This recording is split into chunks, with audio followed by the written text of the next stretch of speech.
पे आगे लेकर जाऊंगा। ठीक है, मैं आमतौर पे राजनीति पे कम बोलता हूँ क्योंकि जब तक आप फेमस नहीं हो जाओ ज़्यादा नहीं बोलना चाहिए। फेमस होने के बाद भी नहीं बोलना चाहिए आज के दौर में पढ़ने ठीक है, नहीं बट ऐसा है कि मैं जो बोलने वाला हूँ उसमें मैं किसी राजनीतिक राजनेता पे कोई टिप्पणी नहीं करूँगा, बट ये मैं टिप्पणी करूँगा एक नया पहलू निकाला है। तो उससे पहले मैं एक शेर सुनाता हूँ कि एक सेकेंड, स्टेज पे खड़े हो जाओ।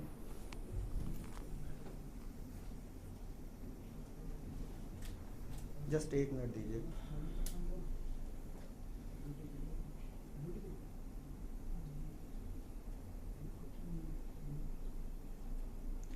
कोर्ट कचहरी, कोर्ट कचहरी दरोगा जज और कानून, कोर्ट कचहरी दरोगा जज और कानून, इन सब से ऊपर है अब तलवार का फैसला।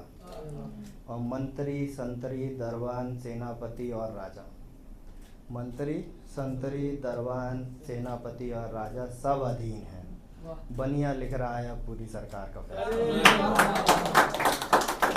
तो अब मैं आपको एक पहलू बताता हूँ कि मैं एक आर्टिकल लिखता हूँ चिंटू भैया नाम से। तो पहले किसी का नाम है चिंटू तो नहीं है, ठीक है। तो मैं आपको बताता हूँ, तो हमें अपने आसपास चिंटू भैया बहुत मिल जाते हैं। तो आज मैंने जो चिंटू भैया निकाले हैं, वो आज जो चिंटू भैया हैं वो एक दल बदलू नेता के समर्थक हैं। अब आप उनकी परेशानी सुनिए कि आज चिंटू भैया एक दल बदलू नेता के समर्थक हैं। चिंटू भैया फलाना पार्टी के हमारे शहर के जाने माने कार्यकर्ता हैं। जानते तो कम ही लोग हैं उनको, मगर चिंटू भैया खुद को थोड़ा सा भी कम नहीं मानते। उनकी फेसबुक प्रोफाइल पर नेताजी के साथ कान में कुछ खुसुर फुसुर करती हुई तस्वीरें हैं।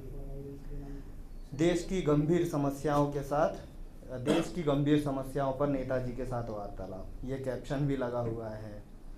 खैर उड़ती उड़ती खबर ये थी कि वो उस तस्वीर में नेताजी से पूछ रहे थे कि आप चाय के साथ पार्ले जी बिस्किट लेंगे या सनफीस्ट। खैर छोड़िए, ये सब तो बातें हैं, बातों का क्या। यो कहें तो नेताजी के बड़े कट्टर समर्थक है चिंटू भैया। अगर प्यार किसी की पूजा करना है तो नेताजी को सबसे ज़्यादा प्यार चिंटू भैया ही करते हैं। नेताजी कहें दिन तो दिन और रात तो रात। मगर हाल ही में ना एक बड़ी मज़ेदार बात हुई है, और चिंटू भैया के नेताजी ने फलाना पार्टी से इस्तीफ़ा देकर ढिकाना पार्टी ज्वाइन कर ली। नेताजी ने कहा कि उनको जन सेवा करनी है। अब पता नहीं ऐसी कौन सी जन सेवा है जो उन्हें फलाना पार्टी नहीं करने दे रही थी। खैर ये सब तो चलता रहता है हमारे राजनीति में। वैसे खबर मिली है कि ठिकाना पार्टी की सरकार में 2 खेलकूद मंत्री बनाए गए हैं। खेल मंत्री तो उन्हें बनाया गया जिन्होंने ये सारा खेल रचा, और कूद मंत्री बने हमारे नेताजी, क्योंकि वो दूसरी पार्टी से कूद कर आए हैं। चिंटू भैया बड़े खुश हैं नेताजी के मंत्री बनने पर, या कहें कूद मंत्री बनने पर। मगर अब चिंटू भैया को बहुत दिक्कत हो रही है।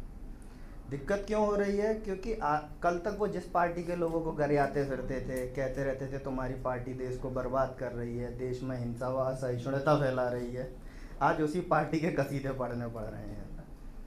और खैर ये प्रॉब्लम अब ठिकाना पार्टी वाले लोगों को भी है, क्योंकि कल तक जो नेताजी फलाना पार्टी में होने के कारण भूमाफिया और गद्दार हुआ करते थे, आज उन्हीं नेताजी को देशभक्त और सच्चा जनसेवक कहना पड़ रहा है। खैर नेताजी के घोर समर्थक होने के कारण आज चिंटू भैया को भी अपने दिल पर भारी सा पत्थर रखकर अपना हृदय परिवर्तन करना पड़ रहा है। आसान थोड़ी ना होता है ये सब। मैं भी इसी उम्मीद में हूँ कि कब मेरी वाली का हृदय परिवर्तन होगा और वो मेरी सरकार को समर्थन दे देगी। इस कल्पना मात्र से ही मैं इतना खुश हो जाता हूँ जितना मैं राम मंदिर बनने वाले दिन पर खुश हुआ था।